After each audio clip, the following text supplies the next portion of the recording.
All right, to wrap it up, finally we get to talk about the two-time defending Super Bowl champions, the Kansas City Chiefs. A down year last year for their standards in the regular season with 11-6 record. Their win total this year is set at 11.5. Some key losses. Big one, L'Jarius Sneed, all-pro player last year. Donovan Smith, their starting left tackle. Mecole Hardman, Willie Gay Jr., Marquez Valdes-Scantling. Some key adds, Hollywood Brown and Irv Smith Jr.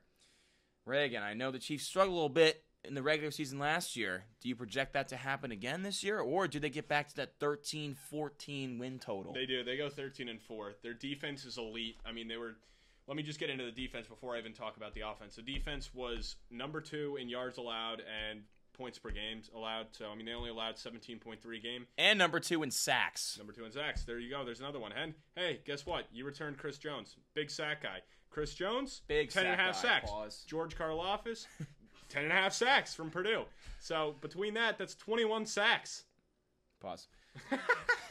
But, that's huge. So, that D-line's still going to be up there getting a lot of sacks. Offensively, obviously, Mahomes had his worst year ever. Obviously, we're not going to talk about his rookie year because, let's not get all nitty with that and all annoying. He played one game his rookie year. So, for Mahomes standards, down year. Still a great year for NFL standards, but he was down career lows in yards, touchdown to interception ratio, and QBR, all the lowest it's ever been. Pacheco, though, breakout year. Yeah, big year for Pacheco. I expect him to have another big year. I'm not as high on him for fantasy as a lot of people are. Like, I don't. Second round's a little too rich for me. But Mahomes and having better receiving options, I'm up on Mahomes again. I think he could finish in that top 3 spot. Kelsey, also down year. First time since 2015 that he didn't finish with over 1,000 receiving yards. I think he'll have a better year, get back over 1,000. More touchdowns this year with having more weapons there. Obviously, like you said, they added Hollywood. They drafted Worthy, so that'll be huge. And Rice, as long as he's not suspended, they got a nice little core they're building there. So with that all being said, I got them 13-4. I don't have them winning the Super Bowl, but I definitely have them going far. Yeah, I don't have my Super Bowl picks yet, but I do also have the Chiefs going 13-4. They have a relatively soft schedule this year. I mean, for a team that won the Super Bowl, Sharp's projecting the 12th easiest schedule, so that's going to play in their favor. Last year, they were the only team since 2000, according to Sharp, to make the playoffs with a turnover margin of -10 or worse and a penalty margin of -20 or worse. The only team to make the playoffs. They won 11 games. They overcame all that, all those Jawan Taylor holding penalties and all the drops. The injuries didn't matter. Patrick Mahomes is that guy. That defense is elite. They still got it done. They really struggled to push the ball downfield last year, like in years past. Obviously, no Tyreek Hill, but adding Hollywood and Worthy should fix that problem. The offensive line's legit across the board. It's just who's going to win that left tackle job. Wanya Morris they took in the 3rd round in 2023. Or is it going to be the rookie, Kingsley Sumatia, that they took out of BYU in the 2nd round? That's the biggest X factor on the offensive line. If they can figure that out, then they're going to score a ton of points. The offense is 100% better. You already touched on Pacheco. Had 249 touches last year, nearly 1,200 yards, and 9 touchdowns in only 14 games. So those are legit numbers, but then again, not huge in the PPR department. Like, I'm not taking him in round 2 of a redraft league. No, absolutely not. No. I don't want to touch that. But then again, what's behind him? It's just Clyde, and Clyde's a bum, so you really don't have a lot of competition for touches. Kelsey did have a down year for his standards. He wasn't the tight end 1 in fantasy. He only had 65 yards per game, which is lowest since 2015. But then you saw him in the playoffs just do Travis Kelsey things, and he was an absolute freak. So maybe it's just like coasting through the regular season, trying to stay healthy, trying to conserve some energy. You know you're going to be in the postseason, and then he turns it on when the lights get bright. But, I'm curious to see if Kelsey regresses again during the regular season or if he gets back to that guy we saw in the playoffs. But, it's just really interesting for me. But at least he has some more help around him this year, so teams aren't going to keen on him necessarily as much.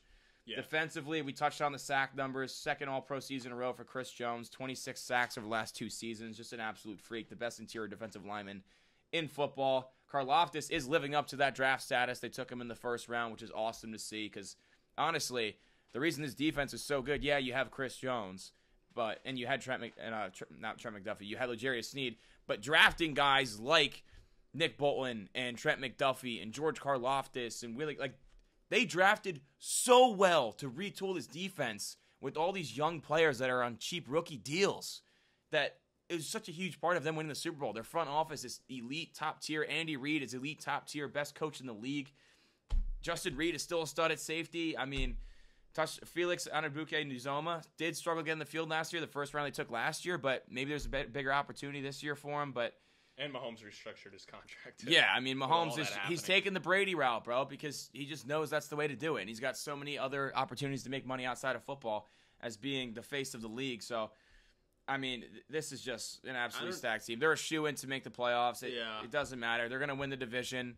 They're going to be playing probably in the AFC Championship game for, I think it'd be the 7th or 8th. I think it's the 8th straight season they've been in the AFC Championship game, which is ridiculous. They went from one dynasty to a next in the AFC, so I feel bad for fans in the AFC. But dude, and the craziest stat, they had a negative 11 turnover to takeaway ratio. Yeah, like, dude. That'll change too. So that's another reason Absolutely. why I'm so high on them this year. Like, let's be honest, Mahomes isn't going to turn it over as much. They're going to get the fumbles down, and then the defense is obviously going to get more takeaways this year. So, yeah, I think I took the over. I think the win total was 11.5 last year, and I took the over, and they finished 11-6, and I was pretty pissed off about it. But I think I'm going to go back to the well this year because this offense should be better. They brought back so many of their key players. Yeah, L'Jarius Sneed's going to hurt, but they've drafted really well in that secondary, so I think they'll be okay. 13-4. Fair. MVP, Patrick Mahomes. Let's not waste too much time here. X Factor for you. Yeah, my X Factor, I mean, there's a couple different routes you can go, but I'll just go with the receiving core in general, and just that, injuries aren't a concern. Worthy ends up being an actual good receiver. It's not, he's fast and, what could he be? The Rice situation doesn't affect this year, and Brown can stay on the field healthy, and it all comes together. Takes off pressure on Mahomes, takes off pressure on Kelsey so he can do what he does. But yeah, they're my X factors. It puts it all together, and we can get back to that 13-14 win season, and Mahomes is back to that MVP candidate level during the regular season. So you went with the receivers, I went with the tackles. Jawan Taylor last year really struggled. He had those little weird false starts, and then he really struggled in the holding department, which set this team back. Now, this offense should be more high-powered than it was last year, so they can overcome it more easily. But I mentioned earlier who's going to win that left tackle job. 2 young players. If that's a revolving door protecting Mahomes' blind side, the most valuable player in football, that could be a potential issue. So the left tackle, one of those guys winning the job and being good.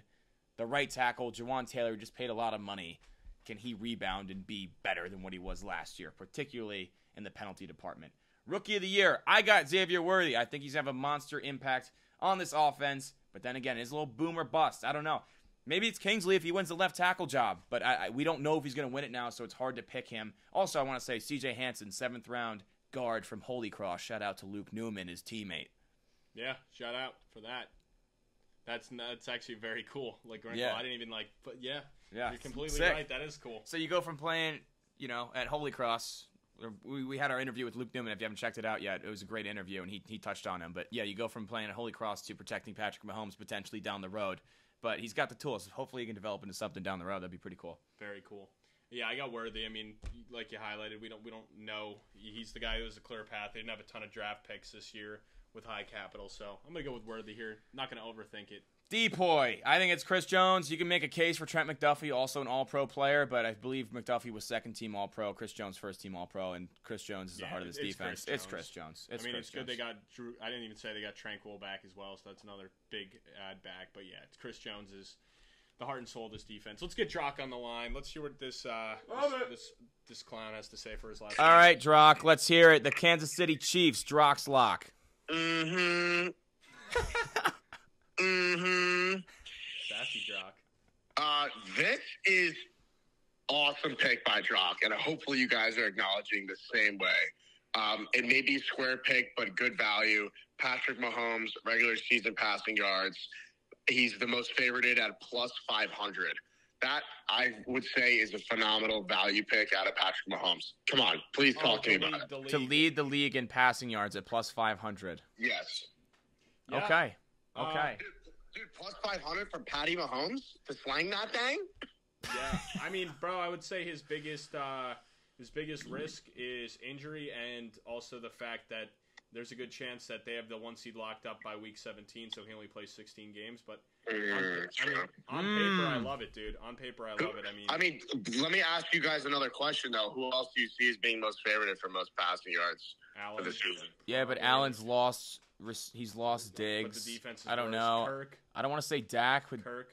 CeeDee Lamb, but not really much outside of CeeDee. Kirk. What do the odds say, Dave? Who else was up there? Yeah, give me 1 second. I'm pulling them back up because I'm actually very curious. But I think I saw like CJ Stroud up top. Jared Goff, I think, is a sneaky one as well because he does have. If Jameson Williams takes a big jump, I mean that offense can be even more high powered. Although they do run the ball really well. I said, CJ Stroud is at plus 600 right after him. Dak Prescott plus 650, and then Jared Goff at plus 800. Prescott, Goff. What's Cousins?